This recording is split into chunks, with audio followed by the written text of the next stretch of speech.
Already మొదటి నుంచి పనిచేస్తున్న జనసేన నాయకులు జంగం సుధాకర్ గారు మరియు గాడిపల్లి వెంకటరెడ్డి గారు ఈ రోజే నూతనంగా జాయిన్ అయిన మన పట్టణ వాస్తవ్యుడు సతీష్ గారు, రాయపూర్ మండల్ వీరన్న గారు మనోహర్ గారు మరియు కుట్టూరుపల్లి మండల్ రాయవరం నుంచి ఒక సోదరు ఈరోజు జాయిన్ అవ్వడం జరిగింది. ముఖ్యంగా నేను 2016 నుంచి బీజేపీలో పనిచేస్తున్నాను. ఈ మధ్యనే మొన్న 2 రోజుల కింద హైదరాబాద్లో ఆంధ్రప్రదేశ్ డిప్యూటీ సీఎం అయినటువంటి పవన్ కళ్యాణ్ గారి ఆధ్వర్యంలో జాయిన్ అవ్వడం జరిగింది. పవన్ కళ్యాణ్ ఆశయాలకు అతను చేస్తున్న మంచి పనులకు ఆకర్షితులై ఇక్కడ గజ్వేల్ ప్రాంతంలో పార్టీని బలోపేతం చేయాలని ఒక సదుద్దేశంతో నేను పార్టీలో జాయిన్ అవ్వడం జరిగింది. నియోజకవర్గ వ్యాప్తంగా చాలా మంది పవన్ కళ్యాణ్ అభిమానులు ఉన్నారు, పార్టీ పరంగా ఉన్నారు. ఇక్కడ ఎవరు లేక చాలా మంది వెనకడిగేశారు. ఈ రోజు నేను జాయిన్ అవడంతో నాకు మొన్న 3 days నుంచి విపరీతమైన కాల్స్ వస్తున్నాయి. అన్న మేము జాయిన్ అవుతాం అంటే నేనే చెప్తున్నా, ఎక్కడైతే ఏ విలేజ్ వాళ్ళు ఉన్నారో అక్కడే ఉండండి, నేనే వచ్చి అక్కడ జాయిన్ చేసుకున్నాను ఒక సదుద్దేశంతో అదే గ్రామానికి వెళ్ళి పార్టీని బలోపేతం చేయాలనే ఒక ఉద్దేశంతో ఈ రోజు మెయిన్ గా పార్టీలో జాయిన్ అయినాక మొదటిసారి ఇక్కడ మా నివాసంలో ప్రెస్ మీట్ నిర్వహించడం జరుగుతుంది. ప్రజలకు ఏ సమస్య వచ్చినా, అంటే గతంలో నేను కొన్ని కార్యక్రమాలు చేసి సేవా కార్యక్రమం చేసిన, ఈ మధ్యనే కేవీపీ ఫౌండేషన్ అని మా అమ్మ నాన్న పేర్లతో ఒక ఫౌండేషన్ ఏర్పాటు చేయడం జరిగింది. At the same time Janasena పార్టీతో పాటు కేవీపీ ఫౌండేషన్ మీకు ఎల్లవేళలో సాయం చేయడానికి ఉంటుంది. ఎంతో పెద్ద కాదు, మాకు చేతనైనంత ఫౌండేషన్ తరఫున మరియు జనసేన పార్టీ తరఫున నియోజకవర్గ వ్యాప్తంగా సేవలు చేయడానికి ఈరోజు నేను ముందుకు వస్తున్నాను. దయచేసి నియోజకవర్గ ప్రజలందరికీ చెప్తున్నాను, జనసేన పార్టీని ఆదరించండి, ఒక యువతను ఆదరించండి. మేమంతా యువతనే, వీళ్ళు ఎక్కడో రాజకీయంగా విపరీతమైన అనుభవం ఉన్న వాళ్ళు ఎవరు లేదు, అంతా పిల్లలను కొత్త రక్తంని ఆశీర్వదిస్తారని కోరుకుంటూ ట్రైనింగ్ ప్రోగ్రామ్ పెడుతున్నాం. అయితే ఇప్పుడు స్టేట్ కమిటీ కొత్తగా నాకు తెలిసి 1-2 months లో కొత్త కమిటీ ఏర్పడుతుంది. దాంట్లో కూడా మా సిద్దిపేట జిల్లా నుంచి ప్రాతినిధ్యం మా కొత్త సీనియర్ నాయకులకు కూడా వచ్చే అవకాశం ఉంటుంది. పార్టీ సిద్ధాంతాలకు అనుగుణంగా పార్టీ ఏ కార్యక్రమం చెప్పినా గ్రామాలలో, పట్టణాల్లో, నియోజకవర్గ వ్యాప్తంగా ప్రతి కార్యక్రమాన్ని ప్రజల ముందుకు తీసుకెళ్తాం. ప్రజలకు ఏ సమస్య వచ్చినా, అటు రైతులకు కావచ్చు, ఇటు వ్యాపారులకు కావచ్చు, ఇంకేవో కార్మికులకు కావచ్చు, ప్రతి ఏ వ్యక్తి కష్టం వచ్చినా జనసేన పార్టీ ముందుంటుందని మీ అందరికీ సవినంగా మనం చేస్తున్నాం.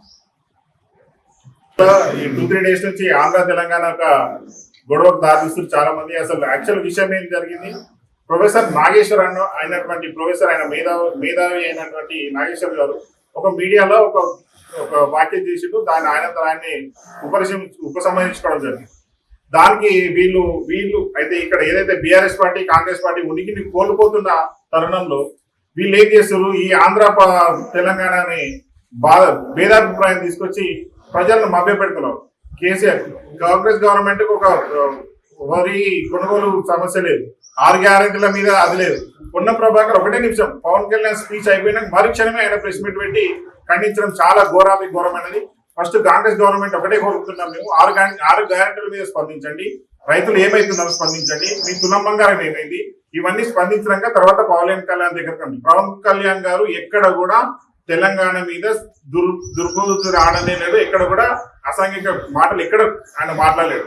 ఎక్కడ ఎవరైనా ప్రజాస్వామ్య దేశంలో ఎవరు ఎక్కడైనా పార్టీ వేసుకోండి. ఇదే పొన్నం ప్రభాకర్ గారు కరీంనగర్ లో కాంటాక్ట్ చేసి వచ్చి హుస్నాబాద్ ఎందుకు కాంటాక్ట్ చేసిండు అంటే సొంత నియోజకవర్గం కదా, అయ్య జాగిర్ తెలంగాణ మా అయ్య జాగిర్ అని చెప్పుకున్న పొన్నం ప్రభాకర్ హుస్నాబాద్ లో పోటీ చేయడానికి కారణం ఇది. ఒక్కసారి పొన్నం ప్రభాకర్ గారు ఆలోచించుకోవాలి. ఫస్ట్ ప్రతిపక్షాల మీద దుమ్మెత్తి పోయడం కాదు, ప్రజలకు మీకు గవర్నమెంట్ ఎన్నికే 2 సంవత్సరాలు అవుతుంది, మీ 6 గ్యారెంటీల పరిస్థితి ఏంటి ఒక్కసారి చూడండి.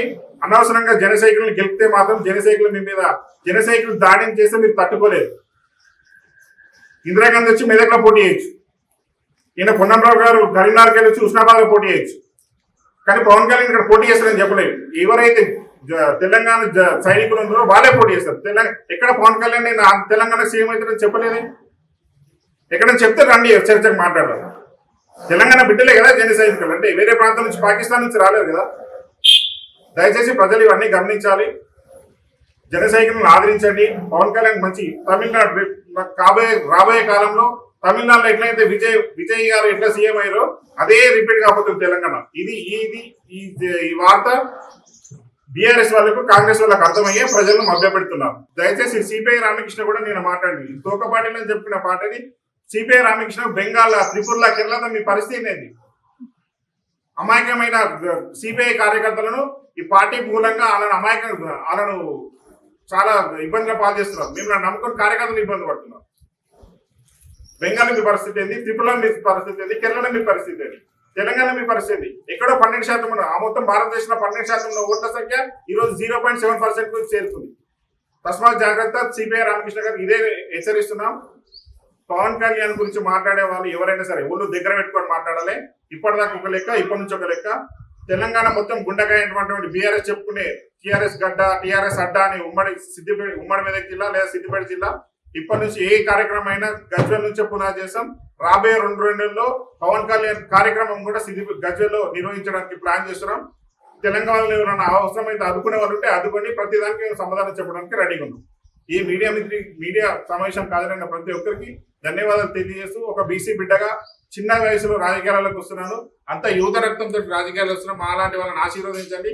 ఎక్కడ అవినీతికి తావలేకుండా, ఎక్కడ ఆరోపణలకు తావలేకుండా స్వచ్ఛమైన పాలన చేయాలని ప్రతి ఏ ఇంటికి కష్టం వచ్చినా మమ్మల్ని సంప్రదించండి. మాకు చాదనేంత సాయం చేస్తాం. ఏ గవర్నమెంట్ ఆఫీస్ అయినా కాదు, ప్రైవేట్ ఏ సమస్య వచ్చినా మనం సంప్రదించండి. మేము వెళ్ళవల్ల 24 గంటలు మేము అందుబాటులో ఉంటాం. అందరు లీడర్ల లెక్కల హైదరాబాద్ లో, తుమ్కుంటలో, హైదరాబాద్ ఎక్కడ ఉంటాం, గజ్వేల్లో ఉంటాం. ఏ సమస్య వచ్చినా మనం సంప్రదించవచ్చు. మా నాయకుల సహాయంతో అందరికీ సాయం చేస్తామని కోరుతున్నాం.